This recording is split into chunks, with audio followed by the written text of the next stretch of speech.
Мына күннің ыстығы дейтін кәдімгідей төбеден жеп баратыр ғой, тастан да өтіп баратыр ғой. Ебай. Так, бүгін қанша градус екен біздерде? Бүгін 70 градус несе Майнкрафтта. Кәм дато телек бітті менше. Мына лаваны алып тастайыншы. Дато адам өзі пысынап тұрған кезде лава пока что керек емес. Так, мына күннің ыстығы дейтін масқара. Хей, балтыран сәлем достар, сіздермен бірге бұл мен Ринат. Там қалайсыңдар достар? 2 күнге жоғалып кеттім, ренжімеңіздер достар, ауырып қалдым. Мына күннің ыстығы дейтін кәм басты тиісіп жатыр. Бүгін мына ыстық күн дейтін жеп жатыр. Ыстық күнде ауырған дейтін вообще масқара достар. Так, көшеге бір шығып қайтайық. Ё-майо.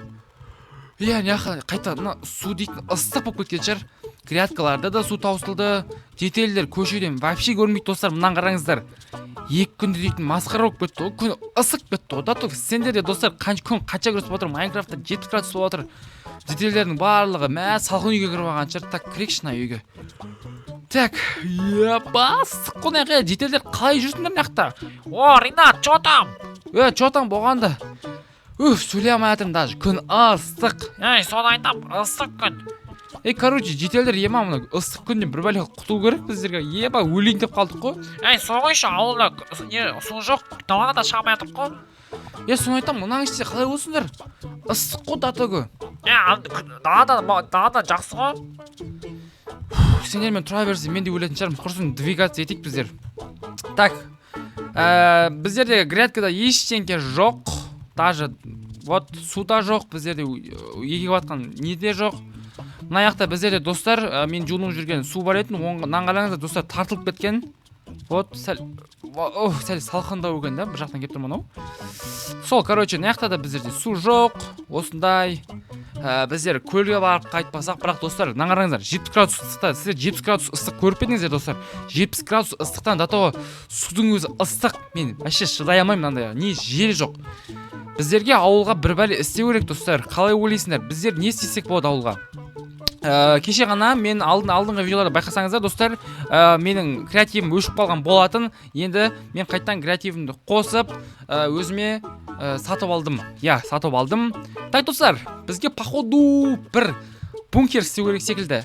Жердің астынан, өйткені достар, біз мына 70 градус ыстықтан тек жердің астында ғана күн көре аламыз. Сондықтан біздер жердің астына өте керемет бір бункер салсақ дұрыс болар еді. Достар, нағарыңыздар, біздерде так ойбай, мынау да ыстық қой.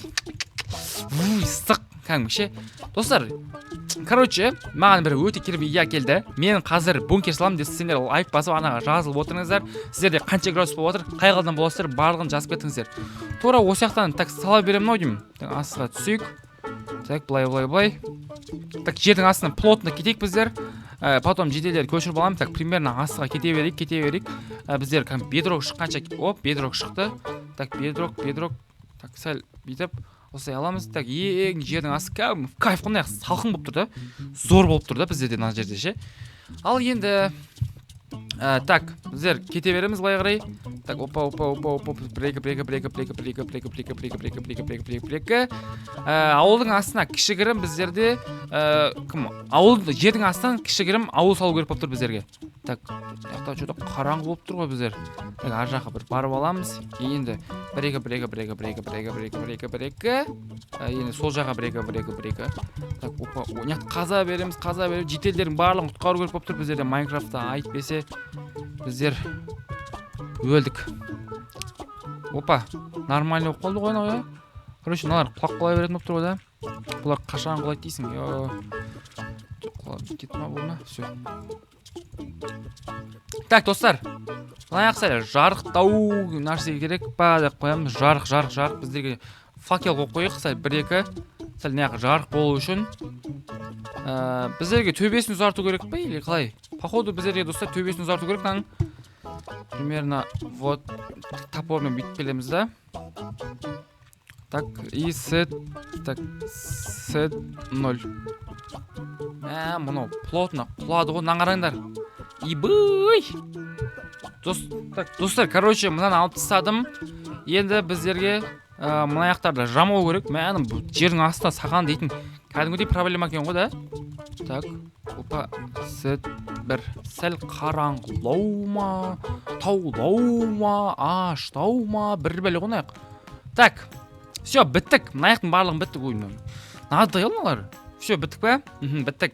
Енді, так, факел қойып шығайық мынаяқтың барлығына. Былай. Жердің астына бункер салу дейтін біздерге достар сән қояшын. Мынаяқтың барлығын жарық қылып қойдық па? Все, енді бұяқта мен даты вообще достар күннің ыстығынан сөйлей алмай тұрмын. О! Я жаңа жоқ отқан ұстал бұйық па? Солай достар, в общем, сет біздерге мынаяқта жап-жарық қылу керек болып тұр. Сет 169. Так. Опа, мынаяқтың барлығын біздерді жап-жаңа қылып қойсақ, жердің асты екен, шаруаң жоқ қой, в общем ше. Сет, так, сет 169. Вот. Опа, ла. Сет 169. В общем, достар, вот жердің асты екен.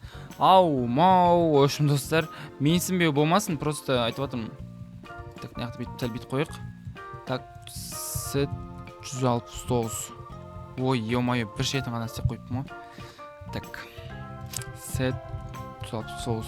Сендер мен видеом көрсеңдер, қалай код жазу керек, бәрін достар үйреніп аласыздар. Так, бізде түн болыпты, достар. Енді мынаяқтың да бұяқты походу біздер сет 3 деп жазамыз.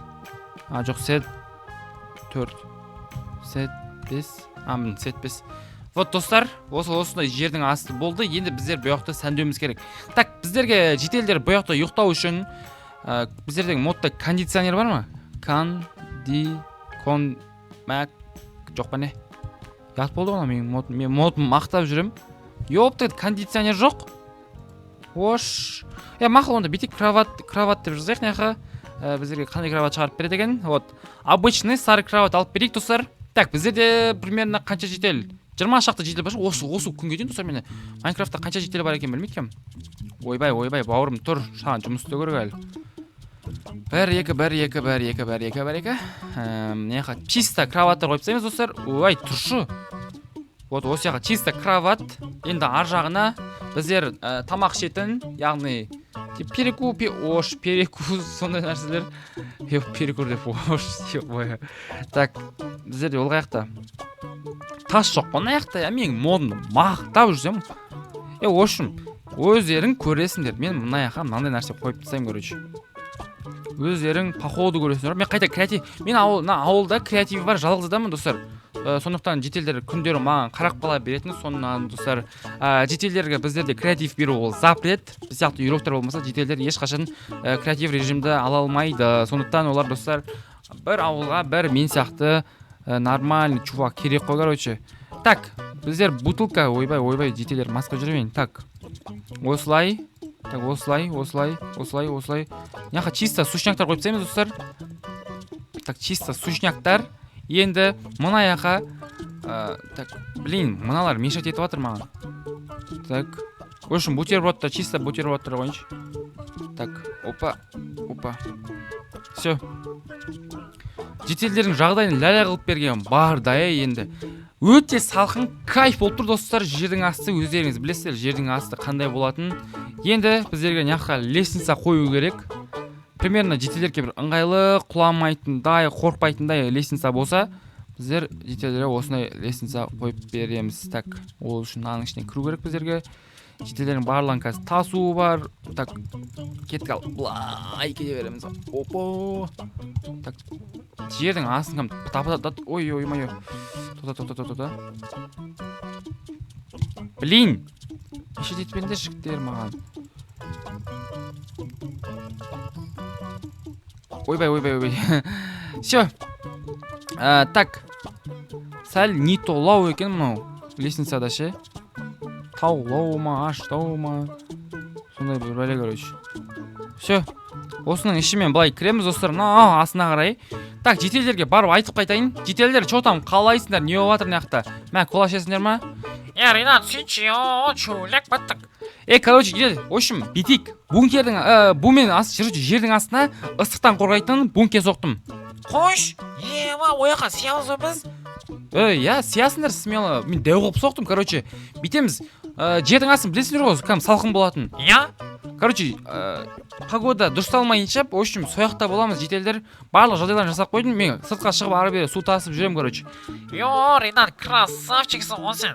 все жителдер короче кеттік барлығымыз поехали let's go рота подъем деп қоясың өр жителдер че там ұнап жатыр ма Ренат, мынаның іші зор екен, салқын, кайф ұстап қалдық қой. бол кайф болса кайф болыпты ана жақта короче суши ана жақта бутерброд ау все онда жатыңдар короче уже таң атып қалғанша сендерді мына жақтан түсіремін дегенше ебать масқара уақыт кетіп қалды ғой так мен короче үстіне шығып кетейін біздерді мә уже таң атып қойыпты ғой жителдер қорқам деп жай түсіп бұларда бәле болды е-мое так короче болды біздерге шет ауылдан келгендерге орын жоқ өзіміз Итаки біздерде достар арғы жақта бөтен ауыл бар ол біздің жауымыз сондықтан біздер мына жақта типа короче өтірік жауып қоямыз так все енді менің тапсырмам біз мына жақтан ведро алып сулармен толтыру керек ауылды и грядканы қайттан біздерге өсіру керек менде грядканың тұқымдары қалмады өздері өспейінше пока что біздерге амалдай тұру керек так ана жақтында быт шығып жатыр ғой ебать ар жақта бір грядка бар ма грядка жоқ па так все біздерде 3-ақ грядка ғой все мына жақта да біздерде таусылып жатыр суымыз салқын судан бүйтіп құйып қояйық оған да смело мен бұл судың арқасында талай нәрседен аман қалғам бұл су конкретно маған родной болып келеді да ше өте керемет сұлу бұның бірі маған уже близкий су короче шынын айтқанда мына жақта көл все біздің ауыл осындай достар күн жара сендерде қалай болып жатыр оны білмеймін кәдімгідей мен өлдім талдым мен ұйықтаймын достар в общем бүгінгі видео ұнаса лайктарыңызды басып арнаға жазып ұмытпаңыздар бүгінгі влог осындай күн ыстық сен бірге болған Ренат давайте